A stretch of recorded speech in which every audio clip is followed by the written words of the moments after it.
We're looking at a family of bacteria that I can only really describe as the Jekyll and Hyde of the microbial world.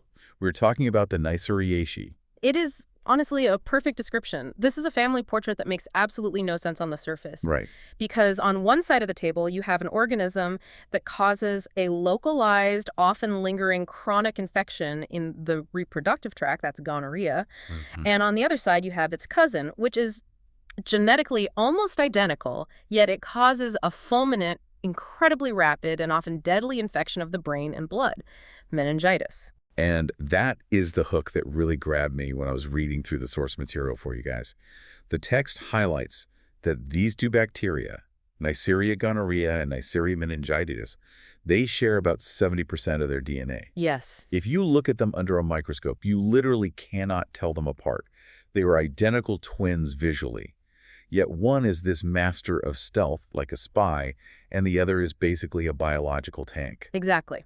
And our mission today is to go through this text line by line to understand why.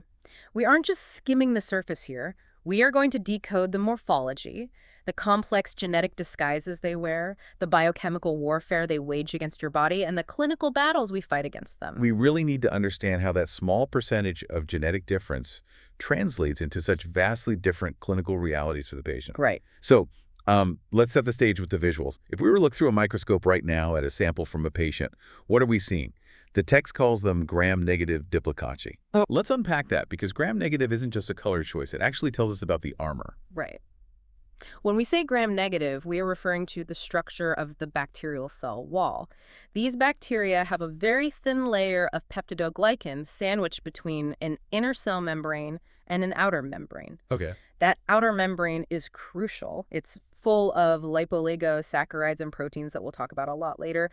Because that peptidoglycan layer is so thin, it doesn't hold the crystal violet stain that's used in the gram stain protocol. It just washes right out. Exactly. Instead, it takes up the counter stain, which is safranin. So they appear pink or red under the scope. Okay, so we have pink bacteria. But diplicaci is the real visual signature here. The text uses a great analogy for you to picture this. It says they have a kidney bean or coffee bean shape. I've always preferred the coffee bean analogy myself. Imagine two coffee beans sitting side by side, but pay attention to the orientation. They aren't just randomly placed next to each other. They arrange themselves in pairs with their flat or concave sides facing each other. It looks like two little beans hugging. And context is everything here. You usually find them associated with, or actually inside, polymorphonuclear cells, what we usually call PMNs or neutrophils. Precisely. And this is a critical diagnostic clue. If you take a sample of pus from a urethra or spinal fluid from a meningitis case, you are looking for these big lobulated white blood cells, the neutrophils. The first responders. Right. And inside them, literally in the cytoplasm, you see these pairs of pink coffee beans. Which implies something terrifying right off the bat. I mean, neutrophils are the hunter-killers of your immune system.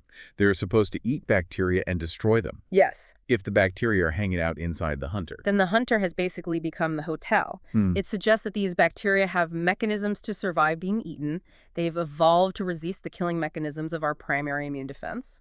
That intracellular location is the first big red flag that we are dealing with a highly sophisticated pathogen. So we have the visual. Now let's talk about the lifestyle. If I wanted to grow these in a lab, I can't just swab them onto a damp counter and hope for the best. The text calls them fastidious. Fastidious is basically microbiologist code for high maintenance. These are extremely picky eaters. They are fragile. They're susceptible to drying, to cold temperatures, to fatty acids.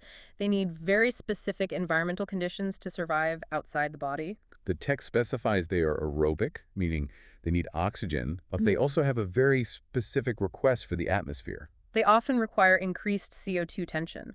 We usually grow them in a candle jar or a dedicated CO2 incubator in the lab. They like that humid, carbon dioxide-rich environment. Which, if you think about it, perfectly mimics the environment of the human mucous membranes. Exactly. It feels like home to them. But it's the food menu that really matters. To grow N. gonorrhoeae, you need enriched media. The text mentions chocolate agar. Now, for the listener who might be visualizing a Hershey bar melted into a Petri dish, we should probably correct that record right away. Yes, please. There's absolutely no cocoa involved. Chocolate agar is actually blood agar that has been heated. You take red blood cells and heat them to about 80 degrees Celsius. Why heat them, though? Why not just give the bacteria the fresh blood? Because Neisseriae are structurally somewhat lazy, they need specific nutrients, particularly factor X, which is hammin, and factor V, which is NAD. Right. Those nutrients are locked inside the red blood cells, and the bacteria don't have strong hemolysins to break the cells open themselves. Oh. So the microbiologist has to act as the chef. We heat the blood till likes the cells, pop them open, releasing that hammin and NAD into the agar. The heating process turns the red blood brown, hence the name chocolate agar. Okay, so we have our heated blood smoothie ready to go. But here is the problem the text highlights, and this is a really practical one. If you take a swab from a throat or a genital tract, that sample isn't sterile. It's as new. It is teeming with normal flora. Commensal bacteria, staph, strep, E. coli, yeast, diphtheroids. And since Neisseriae is so slow and so picky, if you just throw that swab on a nutrient-rich plate, the Neisseriae will get outcompeted in a matter of hours. It's like trying to hear a whisper at a rock concert. That's a great way to put it. The fast-growing weeds just choke out the delicate flower. So you need a bouncer at the door. You need a way to kill everything except the Neisseriae. This is where selective media comes in. The text highlights the modified Thayer-Martin medium, or MTM. Let's really break down that cocktail, because the text lists the specific ingredients, and I feel like each one tells us something fascinating about the microbial world. This isn't just a random mix of chemicals. It's a highly trained sniper team. It really is. Thayer-Martin is essentially chocolate agar with specific antibiotics added to it. Let's go through them. First, you have vancomycin. Vancomycin is the heavy hitter. It is. It's a potent glycopeptide antibiotic that blocks cell wall synthesis. It is incredibly effective against gram-positive bacteria. So by adding vancomycin, you are wiping out all the Staphylococcus, Streptococcus, and other gram-positives that naturally live on your skin and mucous membranes. Check. Gram-positives are gone. Next, the text lists colistin. Colistin is fascinating here. Colistin is a polymyxin. It works almost like a detergent. It binds to the outer membrane of gram-negative bacteria and dissolves it, causing them to leak their contents and die. Wait a minute, I'm looking at the notes right here. Neisseriae, a gram-negative bacterium. Why doesn't the colistin kill the very thing we're trying to grow?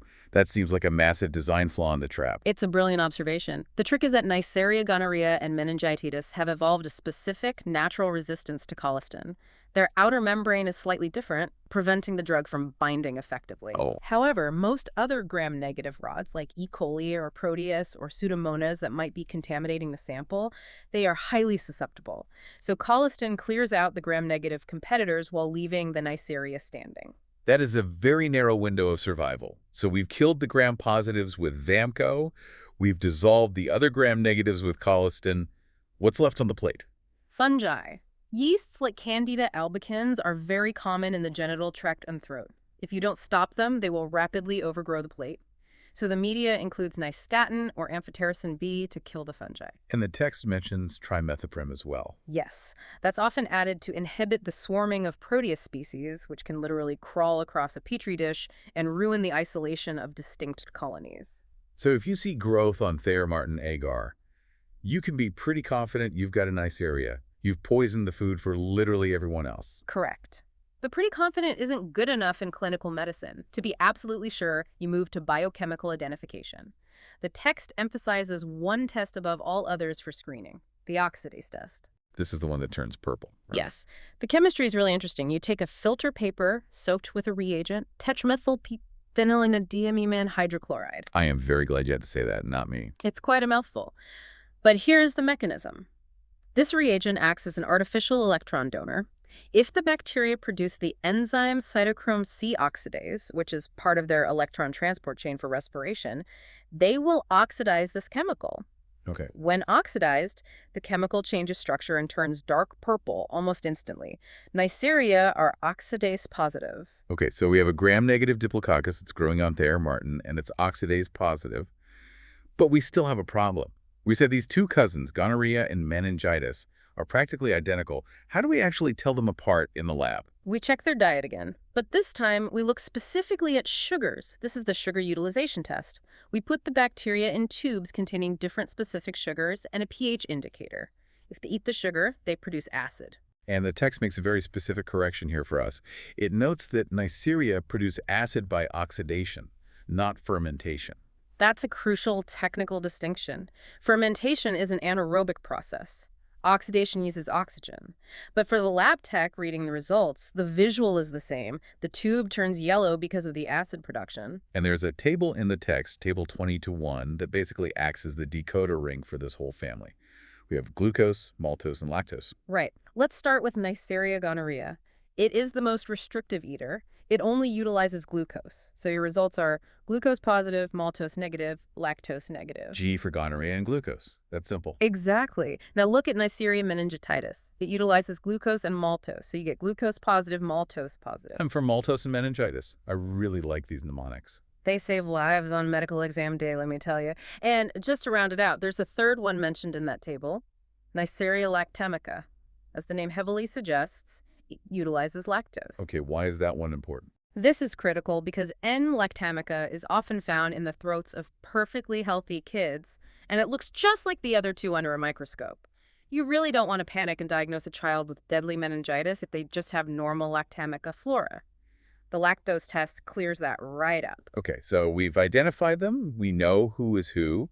Now I want to get into the really juicy stuff. Section 2 of our outline calls Neisseria gonorrhoeae the master of disguise. It is a completely fitting title. This bacterium has evolved an incredible array of tools to evade the human immune system. It's not just passively resisting, it is actively hiding. Let's start with the pili. Structurally, these are just the grappling hooks, right? They help the bacteria hang on to the urethra so it doesn't get flushed out by the sheer force of urine. That is their primary physical function. Pili are these hair-like appendages made of stacked proteins called pilin. They extend from the bacterial surface and adhere tightly to your mucosal cells. Without pili, the gonococcus is completely virulent. It just gets washed away. But the text says they do much more than just hold on. They are the center of a mechanism called antigenic variation. This sounded like absolute science fiction to me when I read it. This is genuinely one of the most sophisticated mechanisms in microbiology. You have to understand how your immune system works. It is constantly patrolling. It finds the bacteria, identifies the specific shape of that pilin protein, and starts mass-producing customized antibodies to attack that exact shape. So if the bacteria keeps wearing the exact same coat, the immune system locks on, builds an army, and destroys it. Exactly. So N. gonorrhea constantly changes the coat. But it doesn't just change it randomly. It uses a highly specific genetic shuffling mechanism. The text describes silent cassettes. Unpack that for us, because cassette makes it sound like an old mixtape from the 90s. It's a really great analogy, actually. Imagine the bacterium's genome has one play deck. This is the expression site, called pile. Whatever gene sequence is sitting in that slot gets read by the cell and built into the protein code on the outside. That's the song playing right now on the speakers. Okay, I follow that. But on the shelf, in the silent loci called PIL S, the bacteria has a massive library of other tapes. These are variant copies of the pilin gene, but they are silent. They lack the promoter sequence, so they aren't being played. So it basically has an entire wardrobe in storage. It's even more active than that. Through a process called homologous recombination, the bacterium will physically copy a section of genetic code from a silent tape in the library and paste it right into the play deck. It overwrites the current instructions. Just like that. Yes.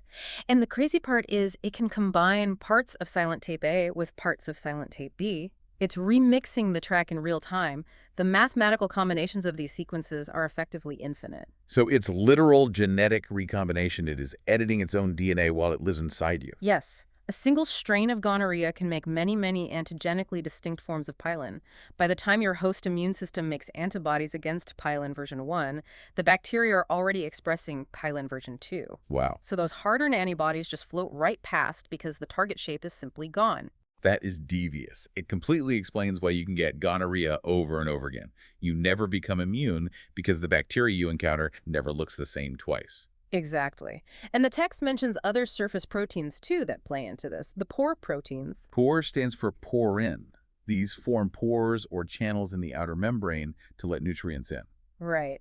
But for the gonococcus, Pore proteins have a secondary, much more sinister function.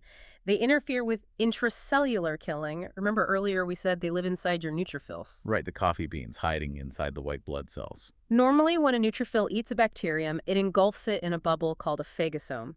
Then it fuses that bubble with another internal bubble called a lysosome, which is packed full of strong acid and digestive enzymes. Okay. The fusion creates a phagolysosome where the bacteria is basically dissolved. It's the stomach of the white blood cell. Exactly. But pore proteins prevent that fusion. They physically or chemically block the lysosome from connecting with the phagosome. So the bacteria just sits inside the white blood cell, perfectly safe and sound, protected from the antibodies floating outside, and protected from the digestion inside. It's like being swallowed whole by a shark, but refusing to go into the stomach, just hanging out comfortably in the throat. And reproducing there, taking over the machinery. Incredible. Then there are the OPA proteins. OPA stands for opacity. Because they make the bacterial colonies look opaque on an agar plate. But biologically, they act as adhesins. They help the bacteria stick to each other to form colonies and to stick to your host cells. The text notes a really interesting clinical correlation here. That's it.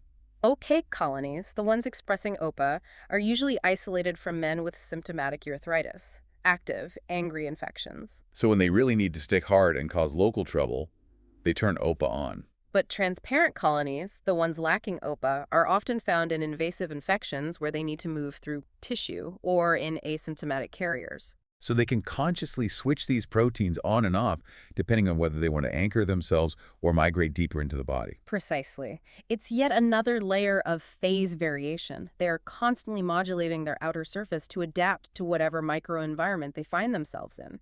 Now we have to talk about the toxin.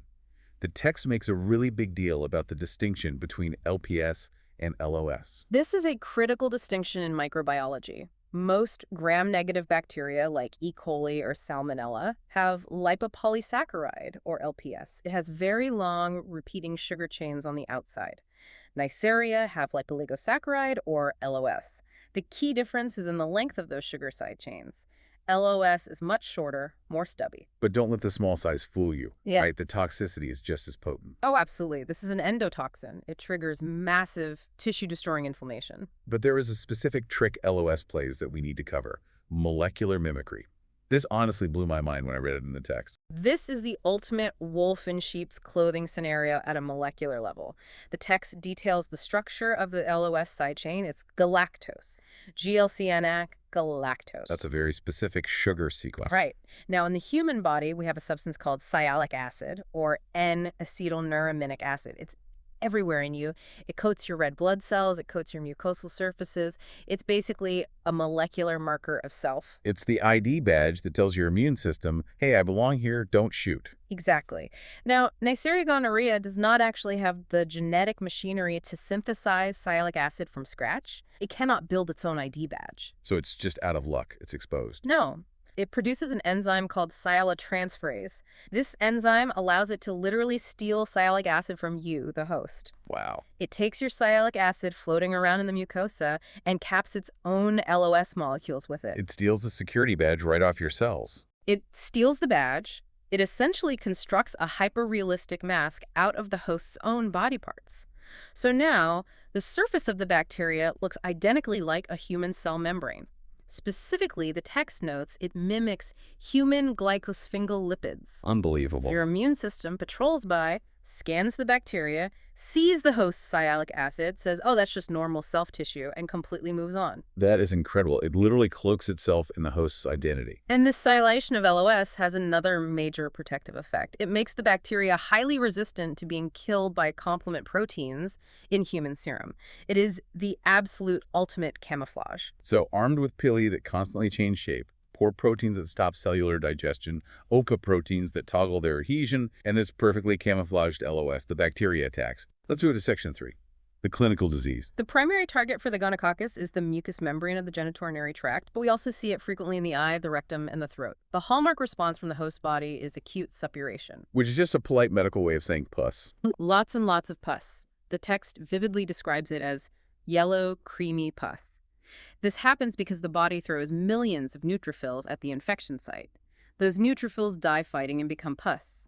But as we just discussed, The bacteria can survive happily inside those dying cells. And the symptoms vary hugely by gender, which is a major factor in how this spreads. They do, and this is completely crucial for the epidemiology of the disease. In men, the infection is usually very acute and very obvious. Within days of exposure, they develop urethritis and dysuria. Dysuria meaning incredibly painful urination. It hurts severely to pee, and there is a very visible, purulent discharge. It's pretty hard to ignore. Right. This acute pain prompts men to seek medical treatment early. They stop spreading it quickly because they are in too much pain to be sexually active, and they get antibiotics. But in women, the story is dangerously different. In women, the primary infection starts in the endocervix. It can be very mild or completely asymptomatic. The text suggests a highly significant percentage of women simply do not know they are infected. And that is dangerous because if you don't treat it, it ascends. It moves up into the body. It moves from the cervix up into the uterus and then into the fallopian tubes. This causes salpingitis, which falls under the umbrella of pelvic inflammatory disease, or PID. And the text gives a really sobering statistic here. It states that infertility occurs in 20% of women with gonococcal salpingitis. That is a massive number when you look at population scales. Think about the physical mechanics of it. The intense inflammation in those tiny, delicate fallopian tubes causes permanent scarring and fibrosis. Yeah. The cilia, which are the microscopic little hairs that gently sweep the egg down into the uterus, those are completely destroyed by the LOS endotoxin. The tube essentially gets blocked by scar tissue. So the sperm literally cannot physically meet the egg anymore. Or, even worse, they do meet, but the fertilized embryo can't travel back down to the uterus. It gets physically stuck in the scarred fallopian tube and implants there. An ectopic pregnancy. Exactly. It's a massive, life-threatening medical emergency because as the embryo grows, the tube will eventually rupture, causing severe internal bleeding. So an asymptomatic, unnoticed infection today can literally mean permanent infertility or a fatal internal hemorrhage years later. Exactly. The chronicity of it is devastating. And then there is disseminated gonococcal infection, or DGI. This is when the bacteria break out of the local mucosa and get into the blood. Bacteremia. But unlike meningococcemia, which is a rapid systemic crash, DGI has a very specific, almost strange clinical presentation.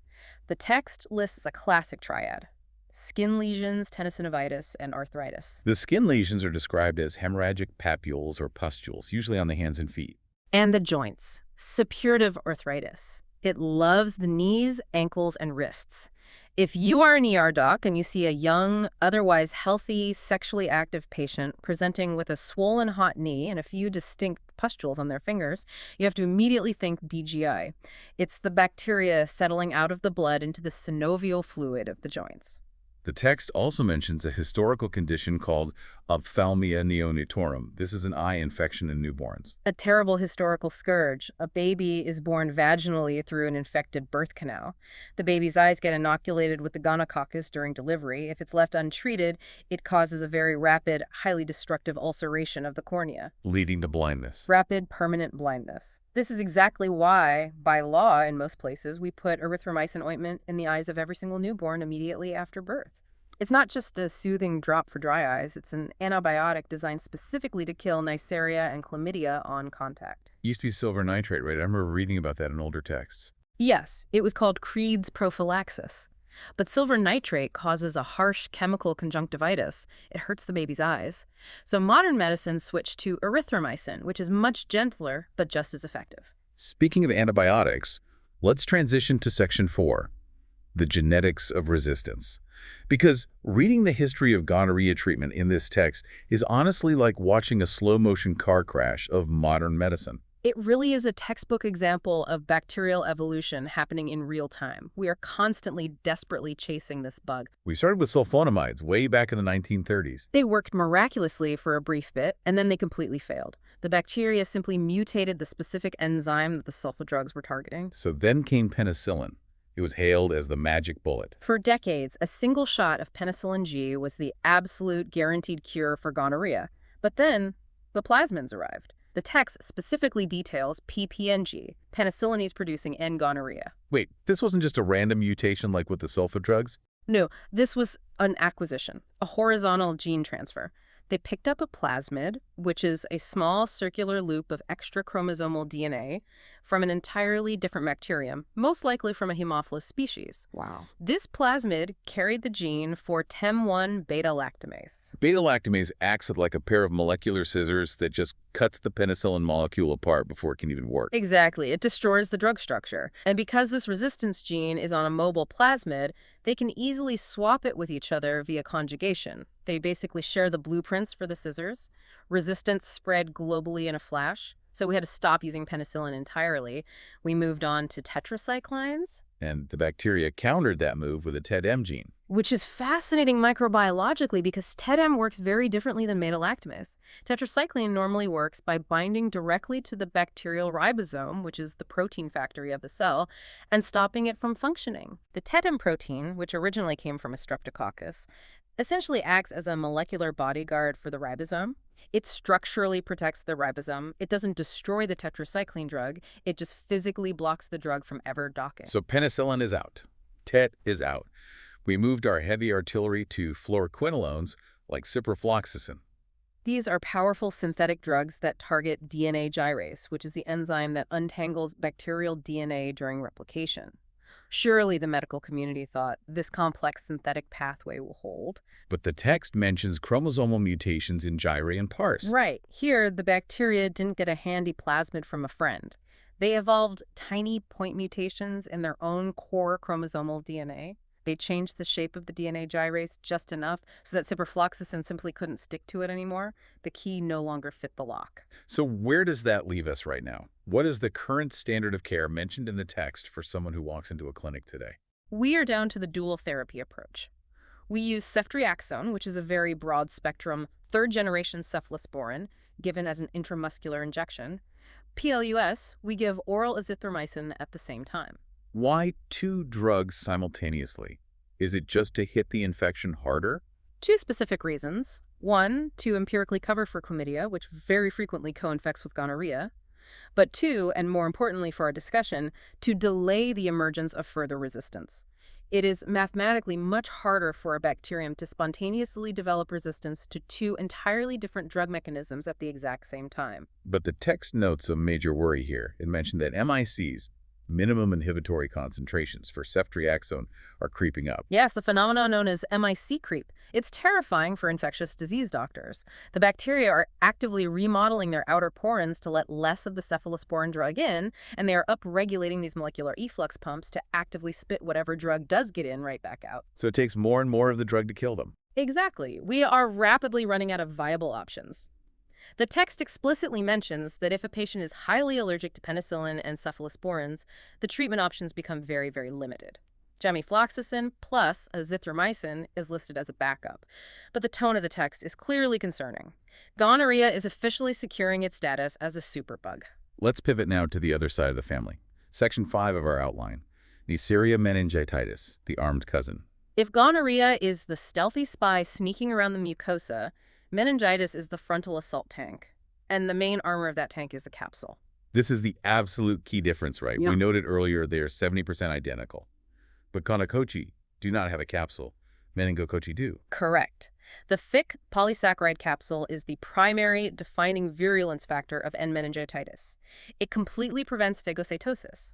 It acts as a slippery protective shield that allows the bacteria to swim freely in your bloodstream without being eaten by your neutrophils. And the text breaks these capsules down into different serogroups based on their chemistry. There are at least 13 recognized serogroups, but the text tells us the most clinically important ones, the ones that cause the vast majority of human disease, are A, B, C, Y, and W135.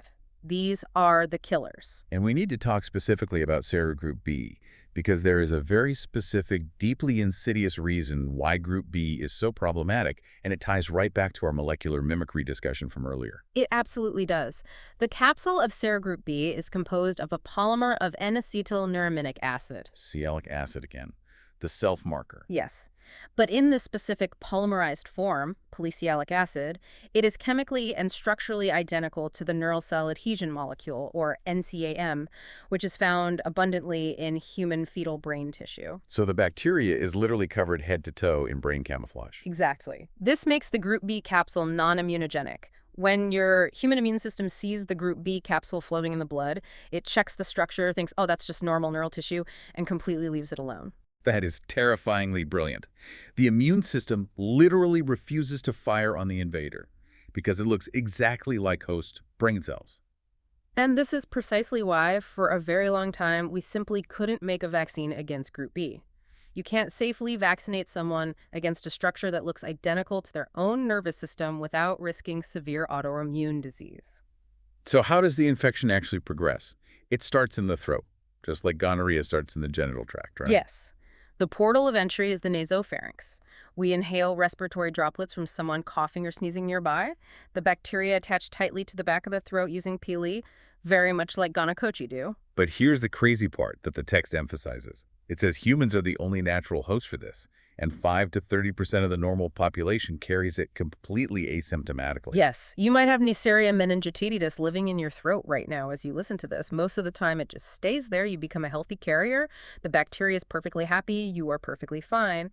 But sometimes it goes rogue. In a small number of people, often very young infants or young adults in close quarters like dormitories, the bacteria suddenly decide to invade. They cross the mucosal barrier of the throat and enter the bloodstream. That's the bacteremia phase. And once they are in the blood, they have a bizarre, highly specific predilection for the meninges, which are the protective membranes covering your brain and spinal cord.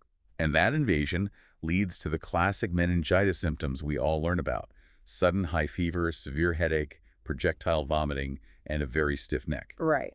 Because the meninges are swelling inside the confined space of the skull. But it can get so much worse than just meningitis. It can cause meningococemia, which is overwhelming bloodstream sepsis. This is where you see the massive blebbing of endotoxin. The text mentions this blebbing. What exactly is that visually? Imagine the bacterium is violently shedding its outer skin as it grows. It releases pieces of its outer membrane, these little microscopic bubbles, packed full of LOS, directly into the host's bloodstream.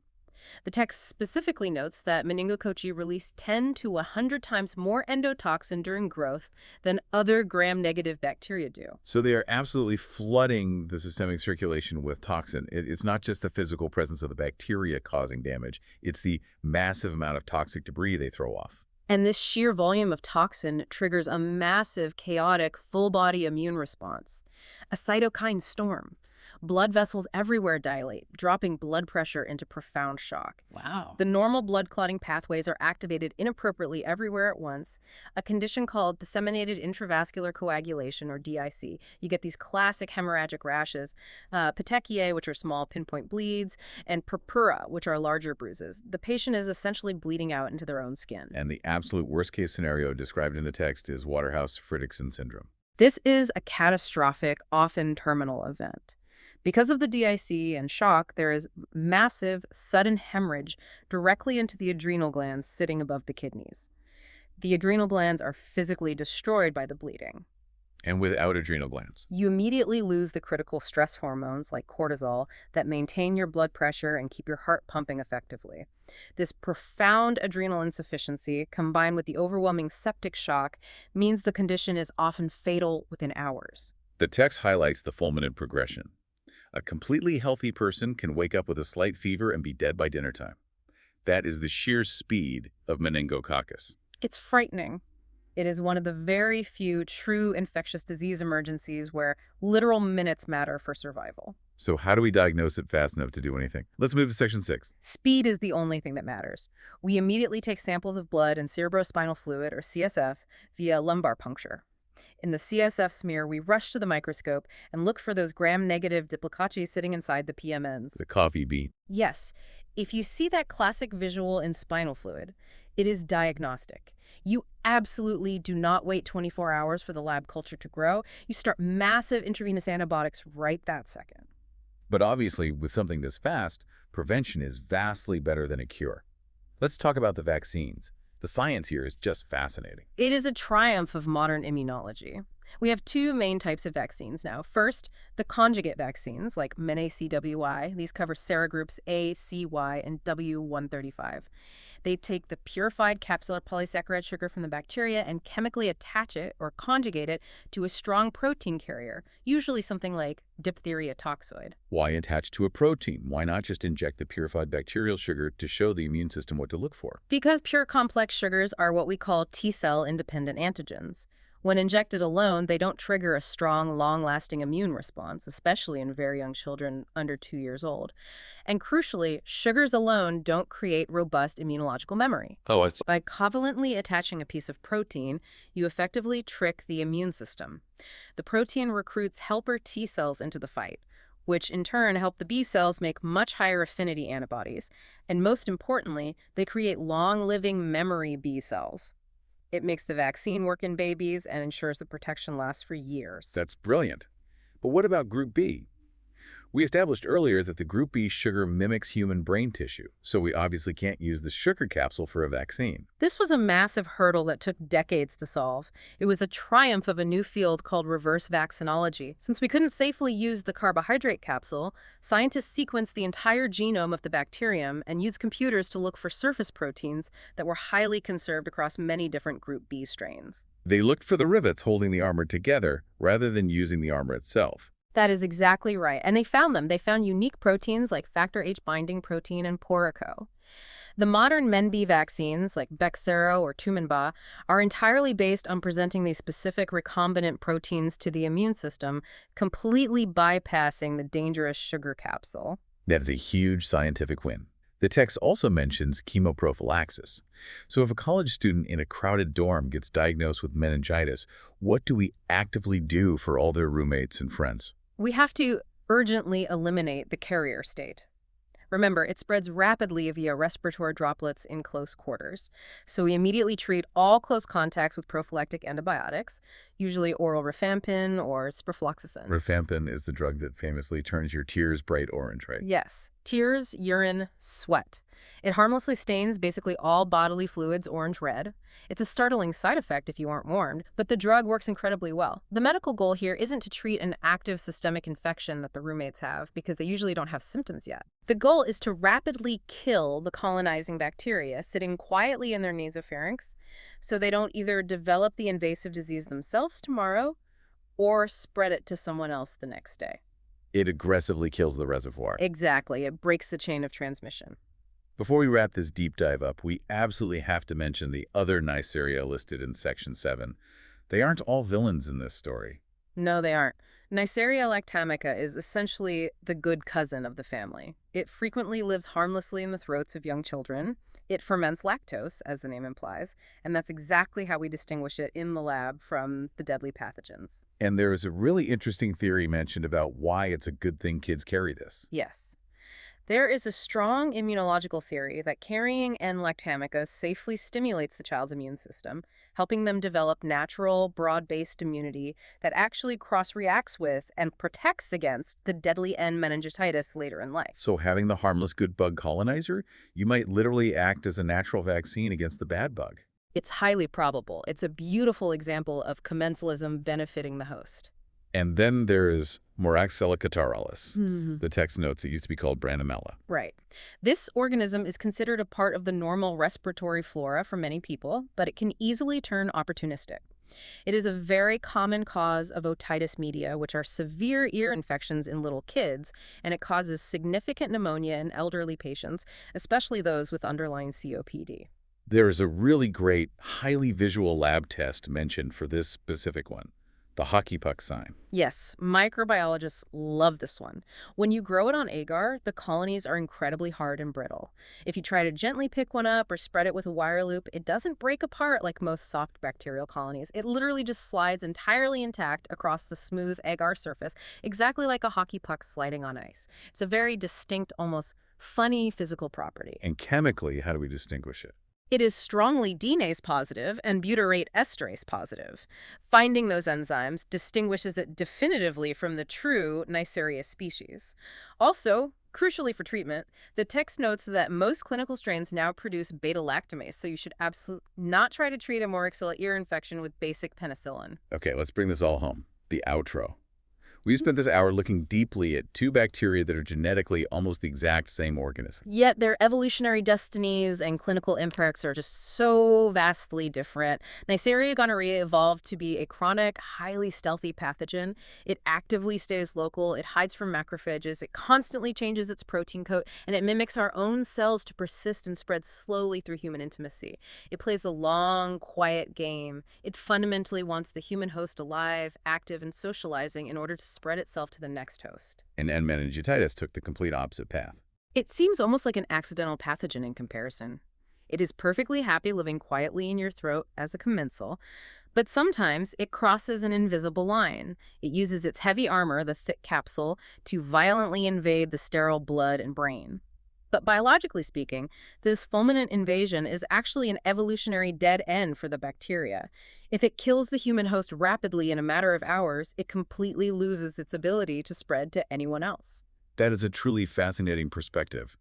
The severe deadly disease we fear so much is actually a catastrophic failure of the host-parasite relationship. It's basically a biological mistake. Exactly. The most successful biological parasite is one you don't even know you carry.